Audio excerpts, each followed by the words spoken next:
Welcome to SNL. My name is Keith. With me, as always, my good buddy Matt. Hello, Matt. Hello, Keith. So tonight we are recording one of our mini episodes. This one is I guess the best way to put it is the cast member of the year. At the end of every episode, each of us pick our favorite cast member of the night. Selections are made each night. At the end of the year, I tally up who got the most, and we rank the cast. Tonight, I'm going to reveal the results of that. It means nothing in the long run. Nobody's going to make money from this, but it's just a fun thing Matt and I like to do. Yeah, and I accept donations. Don't get it wrong. Donations accepted. Mini episodes are a nice little what do they call it? An amuse-bouche for the show. Yeah. Enjoy this little amuse-bouche of SNL. So we had 20 episodes this year. 3 people are picked each night, and that's a total of 60. So if you're going to sweep, if someone was going to sweep the season, they're looking at 60 points. Nobody sweeps the season, but it does get quite competitive. We have some ties in there worth noting. So here we go. This one will be a shocker to some super fans, I suppose, but winning only one star of the night this year are Buck Henry, O.J. Simpson, and Christopher Lee, Steve Martin, and John Belushi. This podcast is not kind to Belushi sometimes. Me especially. But sometimes our third chairs, you're probably the most forgiving. Yeah, and I was the one that gave him a best of. It was for the Mary Kay Place episode, I believe. He did do some good work this year, but he's also still doing a lot of the same old. I'm really interested because in the coming weeks, very soon, we're going to be reviewing Animal House. And I want to see. I'm starting to wonder with Belushi, like, is it you had to see him in the time? That's what I was thinking to myself while you were talking there. I'm like, maybe it's just aged really poorly, because I bet you in the moment that it was super cool and really hot, and it hasn't made its way into the 21st century. It kind of got left there. Also, I've never seen Animal House, so that'll be fun. And there is a lot of like, it has to be in the time. No doubt. But we're also saying what, part of our job, I guess, is to say what still holds up well. And Belushi's not one of them. And I mean, I understand if you go back to the time, and I've said this on other episodes, like this was a time where a comedian on TV was clean shaven and wore a suit. So to see John Belushi coming out, sometimes hanging out of a t-shirt, having not shaved for 3 days, that alone was probably worth it at the time. Certainly trailblazing in the sense that now I think of all these schlubby comedians and I'm like, geez, thanks, Belushi. He certainly had a huge impact, and maybe it's my age too, but I mean, until I was 16 or 17, the Belushi that I saw most of was Jim. Oh, me too. Yeah. He had a run in the 80s for sure. For sure. Might have scratched into the early 90s before obscurity kind of swallowed him up. And there's no doubt that that our SNL Belushi, our current SNL Belushi, was a trailblazer. I just don't find him that funny. Yeah, you're right. It just hasn't stood up for me. No, if we're going to review Murphy Brown today, it's not going to get the grades it would have got 30 years ago.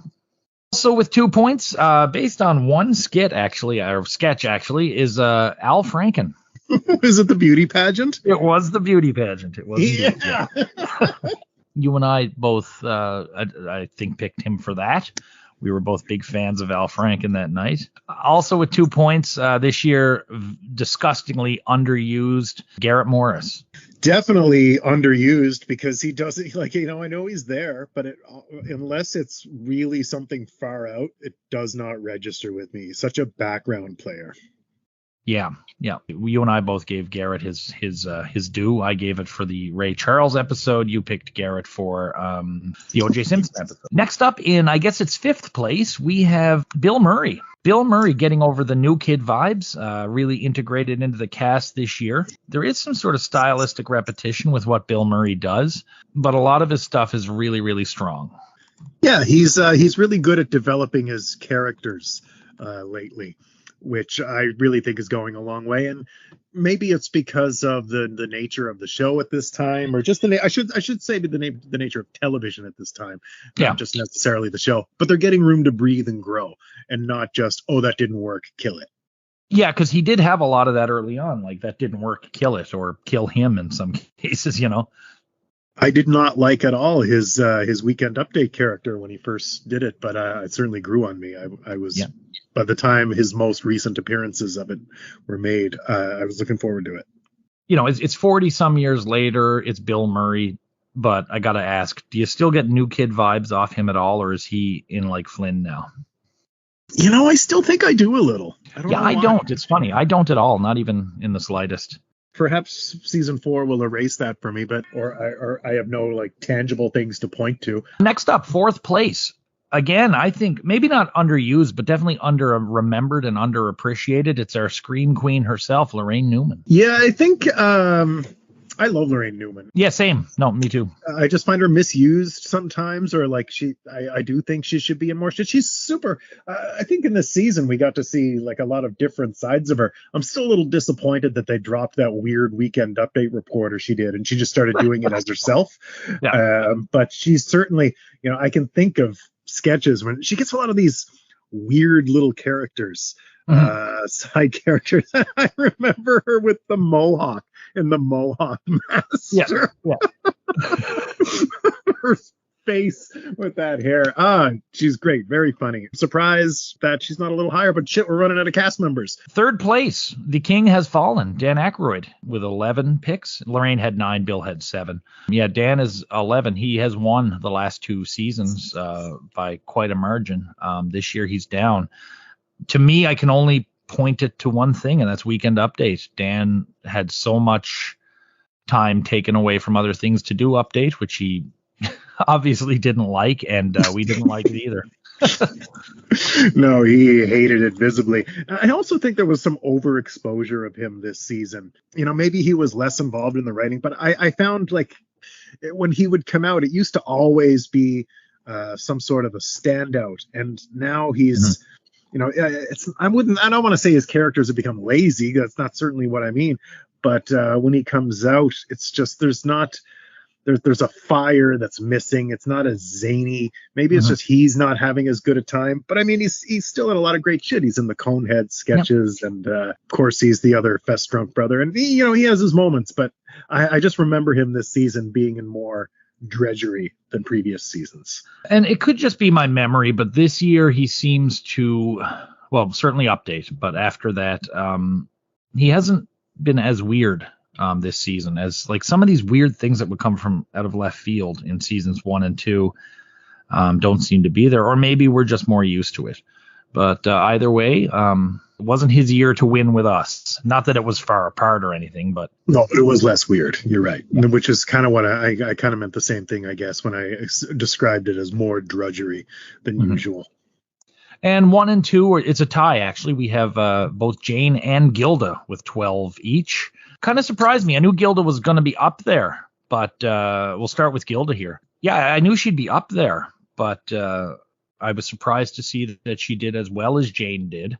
But she had a great year, Gilda, especially with us where we weren't seeing the love. And suddenly this year a light bulb come on for me where it was like, oh, that's why people loved her. What do you think it was? What do you was she just featured more, better characters? I think she was used more widely. And we weren't seeing Emily Latella all the time or Baba Wawa all the time. You know, we were getting to see a bit more. We saw Judy Miller. We saw and there was just some good stuff, you know, even if it was something really weird, like when she played Leon Spinks's mom and was just giving that weird look at the camera.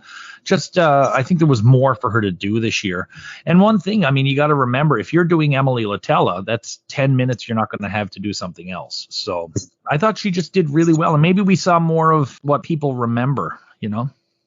I think certainly with Rosanna Dana, and correct me if I'm wrong, you know, as we record this, it could be my perception is altered, but I just found that she also played more regular women characters and not necessarily children or the elderly. Yeah, there was that. She certainly still did children. Weren't as many elderly women, but she did play more, I guess, quote unquote, grown up roles. I think she just had a better spread of roles. She, more than anyone, has been saddled in these repeating characters we have to see every week, which is exhausting. And number 1, she's been number 1 in your heart since season 1. But this is the first time she's finished at the top. though she never had a bad season, is Jane Curtin. Yeah, Matt, I'm going to let you talk about Jane first. When we started doing this, I knew Jane Curtin was on the show. I had no idea that I was going to like her as much as I did, find her as funny as I do. I just knew she was there. And I knew she did Weekend Update a bit with Aykroyd, but I wasn't super familiar with these early seasons. I didn't grow up with these, and I never really doubled back to watch them. And they didn't hit the rerun circuit when I was watching the Comedy Network very much. So anyway, Jane was a complete revelation to me. And maybe one could argue it. Well, is that why maybe you just didn't know what to expect, so it really lands with you more? But I don't know. I think it's more than that. She's just got so much going on. It's because you start as the straight woman on the show and you're doing, you're just sitting there in your hot, long brown leather boots in the talk show chair and smiling at your guest. But then, when she started to get to do the cone heads, she is my favorite cone head for sure. When she wears that apron. Oh, I just found her development more than anybody else's so interesting to watch, just from being that kind of more boring cast member to being the kitchen dominatrix and the conehead wife and just taking more risks. Still my favorite Weekend Update anchor. I think she kills it at that. Yeah, Mrs. Loopner and the Nerds, and yeah, she's proven she can do weird too. That's one thing that I think people forget. And maybe it's because she was so straight-laced behind the scenes, or she was so familiar as being like the host of Consumer Probe or whatever. But when they've given her weird, she's met the challenge. She's just a good actress. And I think, in addition to just being a funny lady, she's got some real-life acting chops, which I think she kind of brings to the show, which helps her disappear in it, perhaps to her own detriment. Yep. Yeah, and it's left me excited for season 4 because, really, this is the zenith of this cast's popularity, season 3 and 4. And arguably, it was just season 3, which is weird for me to say as I look back on it now when I'm thinking about so much more I want to see come. But you know what? I've already seen a lot of those legendary classic moments from this cast already. Yeah. So I know, I'm under no illusions. The magic can't last forever. I want to thank you all for listening. Keep an eye out for some shorter episodes where Matt and I are going to talk about our favorites from the year. We'll be starting season 4 soon. And we've also got 2 episodes we recorded over the summer with our third chairs talking about their favorite sketch from finding out what's the sort of group consensus on favorite sketch from season 1. And also reviewing the all the Gary Weiss films except one. So, until season 4, we'll be looking at the stats here in SNL.